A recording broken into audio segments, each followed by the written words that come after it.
Let's talk more about the day's big news with Jason Beede, covers the UCF Knights for the Orlando Sentinel. Jason, welcome back to the Sons of UCF Live. Thanks for having me.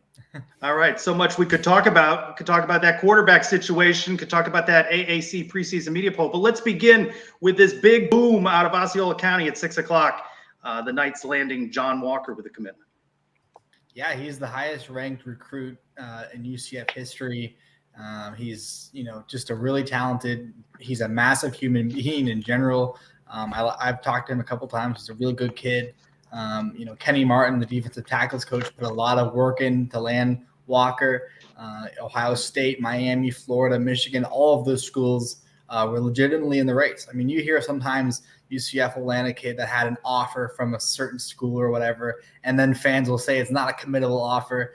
I'm telling you right now, if you go to the Ohio State message boards or the Miami message boards, fans are upset about this. UCF outright beat those other programs to land Walker, and it's a really big commitment for Gus Malzahn and what he's trying to do at UCF.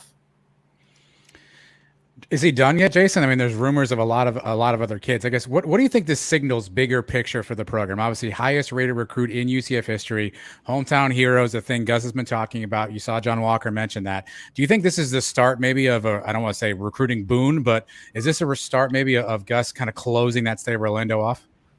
It's really interesting because last year's class, I mean, they had Jakari and Damari Henderson, who were supposedly going to be contributors as early on. They had a really good class. Gus Malzahn had already kind of started that, but I think landing John Walker takes it to another level. I was talking with someone earlier and talking about the impact of this commitment. It's a really big deal. I think when kids see other recruits, commit to schools and especially in Orlando, local prospects, I think kids will be watching this and they'll want to say, hey, I actually do like the idea of playing with my friends and we don't have to go far. I think it's something that some of the kids that have transferred to UCF under Gus Malzahn have told other kids that they wish they had just picked UCF from the start. John Walker is a perfect example of him choosing UCF from the start. So I think it is a big deal, and I think it will have an impact on other local prospects who still have to make a decision. Yeah, well, my other one was I saw it. You guys did a great job on the media day today. Beede got the first question almost for everybody, I guess there. Usually that's Hellwig's thing. So what did you do to Brandon? Is he trapped in a broom closet somewhere because of you? No, I think actually, and I had to make a decision about this too. It kind of was unfortunate that media day was, number one, virtual to start with.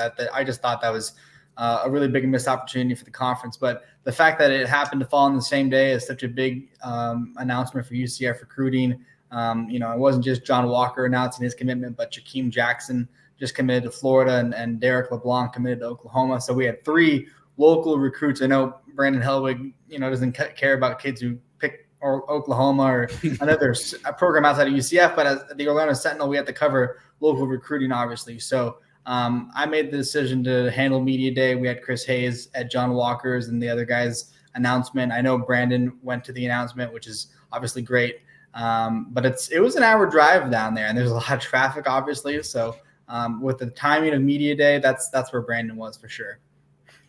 Plus, Jason might not have made it back for the 8:10 time slot on the Sons of UCF. That's what it was all about, really. What's your big takeaway from Coach Malzahn speaking to members of the media today? He touched on the quarterback battle. Did you find his comments interesting? Yeah, that was something he hadn't really revealed in terms of how previous quarterback battles have gone. That was something I actually wanted to ask him about. Obviously, this isn't his first go-around choosing quarterbacks. I had done some research leading up to media day, how he handled battles at Auburn. Most of the time, he had made a decision before. At least, I think the latest was, I don't remember what year it was, but there was a report, an old report from an Auburn newspaper saying that the latest he had ever picked was a week before. So generally he does, when he says he's going to, they're going to have two scrimmages, which tends to be about halfway through, just based on previous camps. I think he does really mean that. Some folks like the idea that, well, they're playing South Carolina State in the first game. I'm sure both quarterbacks, maybe even Tommy Castellanos, will see the field, and really the starter will be decided for the Louisville game. I understand that logic, but I really think it's important for Gus Malzahn to name a starting quarterback. We saw what he did with Joey Gatewood last year, so I wouldn't be surprised to see both play. But I do think Gus Malzahn is being candid with us and being honest about his decision making and the way that he revealed to us that sometimes some things happen. I don't know exactly what he was referring to. I wish he kind of would have given an example, whether maybe it was one of his quarterbacks in the past staying longer after practice and everyone noticed it, whatever it may be. Something's going to happen where a majority of the team is going to realize, okay, so-and-so is the starting quarterback. And that's what Gus is hoping for. And again, this is the importance of fall camp. First off, shameless plug. Jason does great work at the Orlando Sentinel. If you don't subscribe to that, you can absolutely do that. He's got some great stuff he posts, Jason. And outside of the quarterback, what are the other storylines that you're going to be interested in following this fall camp? I mean, quarterback, we understand, but what are the other things maybe other folks aren't thinking about or looking at that you are kind of keeping an eye on from a storyline standpoint? Well, linebacker is obviously an obvious one as well. He touched on that a little bit today. That seems like the only big question on defense. I think that's accurate. Just if you look at all these watch lists that come out every single day, UCF has had someone on most of them outside of quarterback and linebacker, right? So they have talent almost everywhere else. I think kicking will be interesting. I know that's something they addressed in recruiting yesterday, landing a commitment from a local boom kicker, who's a highly rated recruit. But Daniel Barski's entering his senior season. They have Colton Boomer, who was able to enroll early.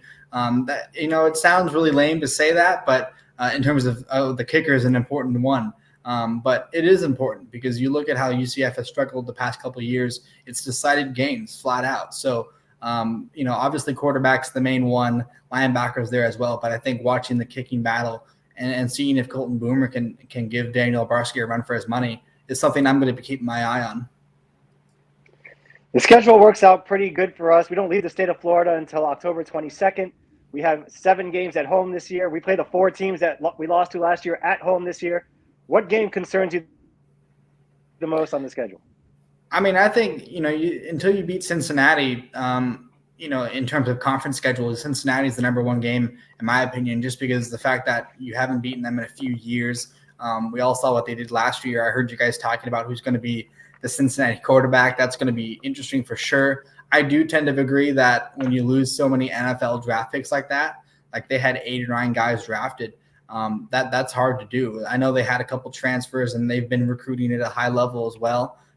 Non-conference schedule, obviously, I think UCF wants to take advantage and beat up on Louisville at home. That loss last year, obviously it hurt the team a lot to lose so many guys on the field, but to lose that game, I think, had an impact on the rest of the season for sure. So, Cincinnati in the conference schedule, and I think Louisville as well is a really important game for the team. Adam, we have one more soundbite, right, from the question on Isaiah Bowser. Is that one that we have? We sure do. We want to hear that. Play that so we can get a little reaction from Jason. Here we go. Well, I do think Isaiah is one of the best running backs in all of college football. And, last year when he was healthy and playing, we were a completely different offense. And he's going to stay healthy this year. He's going to have a great year. As far as carries, I think if you're playing one of the top teams, you could see him carry it 30 times. But, the great thing we have now is we got great running back depth in that room. Johnny Richardson's a guy that, they were a 1-2 complement last year, and we got some other guys that can really play. So we'll try to be strategically smart with the number of carries, but the bottom line is winning games, and, he's one of the best running backs in the country. Gus Malzahn on number of carries was a question I asked. He's also asked about, Isaiah was asked, what are you doing to stay in healthier shape? And he talked about yoga today. That was pretty interesting. I didn't know what he was going to say. I mean, he could have said, "Oh, I've been drinking a lot of protein shakes" or something like that. But to say yoga, I thought was really interesting. He obviously understands the importance of his health. I thought that question, what you asked him, was a good one. Gus Malzahn, what was the number he mentioned again? It was somewhere in the 30s or 40s, right? If you look at the Boise State game last year and the Florida game and the Gasparilla Bowl, he was over 30 in both those games. So, like he said, when the opponent is big time, he's going to get over 30 carries most likely. With that said, I think Johnny Richardson's a really nice complementary piece to Bowser. They're obviously different in size, but they both are really fast and can really thrash at defenses. I just think until we see Isaiah Bowser go through an entire campaign, you've got to be careful with how you use him. I mean, why burn him against South Carolina State, for example? Yeah, no, I agree. And I think that, there's a lot of reasons why kids decide to come back to school for an extra year. I think it's great that he did that. But if he had gone 100% healthy throughout the entire season, he probably would have gone to the NFL draft. I mean, I think that's something in the back of his mind. He needs to prove to the league that he can stay healthy and be a consistent running back that's going to be able to deliver, not outrageous numbers every single game, but someone who can stay healthy and be consistent for sure. Jason, you all at the Orlando Sentinel have had a chance to talk to Terry Mohajir a few different times of late. And one of the things he talked about going to the Big 12 was obviously a need for fundraising, a need to continue to up the financial dollars. We've seen deals lately. There's a sponsor of the club now. There's a new sponsor for media rights. Do you have any sense yet for how UCF is doing on that fundraising trail, or how at least how Terry's benchmarking where they are right now compared to where they want to be? Well, I think, Terry Mohajir said it himself. They still have a long ways to go. When I was doing reporting on the multimedia rights, which I think was an important deal, a lot of people were like, oh my gosh, this is incredible. And it is a really nice chunk of change. But they still have a long ways to go. I think when they shared those numbers, when they launched Mission 12, they were near the bottom of the league in a number of areas. A couple of things have to happen for UCF over the next decade or so. Either they need more alumni to donate, or the average alumni needs to donate more. Obviously, the best answer is both those things: more people donating more money.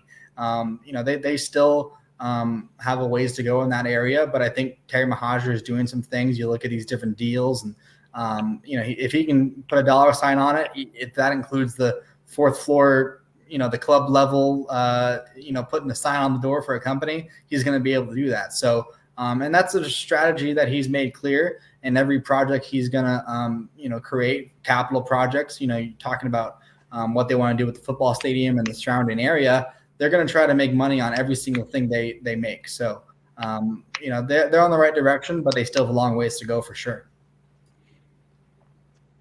Kind of piggybacking off of that, we saw Gus riding around in a Rolls Royce yesterday or a couple days ago.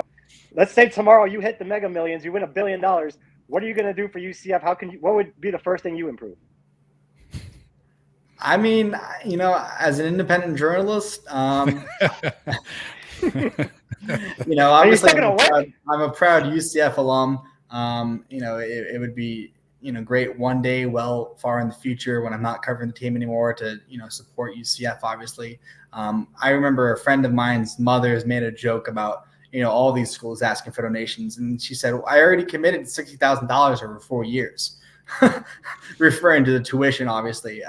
No, I think the Rolls Royce was a really intriguing decision.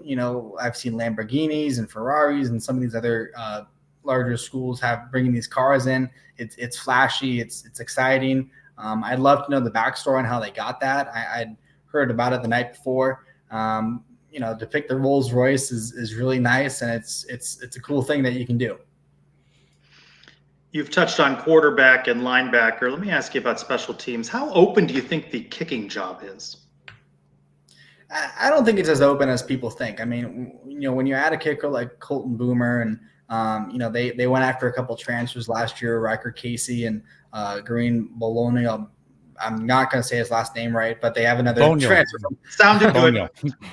Thank you. They added those two transfers. They tried to address that. I mean, I think it was really between Obarski and Boomer in the spring, going back and forth. Boomer is a perfect last name for him and what his job is. He has a pretty big leg.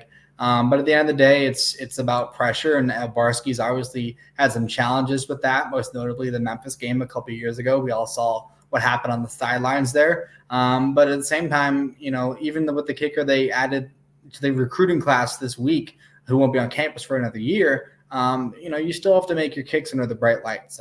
Maybe this is something that UCF took for granted, having a guy like Matt Wright. I mean, in retrospect, Dylan Barnes is looking more and more reliable. I mean, he was pretty accurate, even though he wasn't, the star guy all those years. But I think Daniel Obarski has the job. But Colton Boomer is definitely going to, make a push for it too. Jason, what's obviously camp kicks off, and what do you see or what do you sense as camp's going on? The difference between year one with Gus and this year, obviously more time under his belt this time around. Do you sense any difference between the way camp is running or the way that things are going to fluctuate with a year two under Gus? Well, camp starts next week, so I can't exactly answer that in terms of fall camp. But looking at spring camp specifically, and kind of how things are run in general, I think every time when you bring in a new coach, you don't know exactly what to expect. I think this year, put simply, the athletes had a better idea of what to expect. They had some more organization. Things were run smoother. Not saying things weren't smooth year one, but you have an idea of what things are going to be like with the coaches out there, and everyone knows each other this year, and they have a bond already. They've created some memories from last season. They've built trust over the past year. So I don't think things are going to change too much. Obviously they can, because camp does start next week, but I think in terms of like team chemistry and the way things are run and the expectations and whatnot, it's obviously better than it was last year for sure. Here's probably the most important question of the night. You get to work in person with Trace Trockel all the time at these press conferences, right? Now you see him today on screen. He's got a little beard stubble going on. If you saw him last week, he had hair on his head. We've seen a full beard. We've seen a mustache Trace. What is your favorite face of Trace? Well, I mean, it's always fun when he comes back with a mustache or something like that. I like clean shaven. That's how I wear my own beard, because it gets scruffy. But whatever works for Trace works for us, right? Got to count on Mike for the hard-hitting questions, Jason. Yeah. Jason Beede covers the Knights for the Orlando Sentinel. Find his work online and in print. And Jason, I'll see you at a training camp next week. There we go. I'm ready to break down 15 minutes of practice. That's right. I saw 20. I saw 20 minutes on the update. So just prepare yourself 5 extra minutes, Jason. Stretch if you have to. Do what you got to do. Yeah, that's going to be big time. Yeah, there you go. Thanks, All right, Jason. Thanks for being with us. Thank you, as always.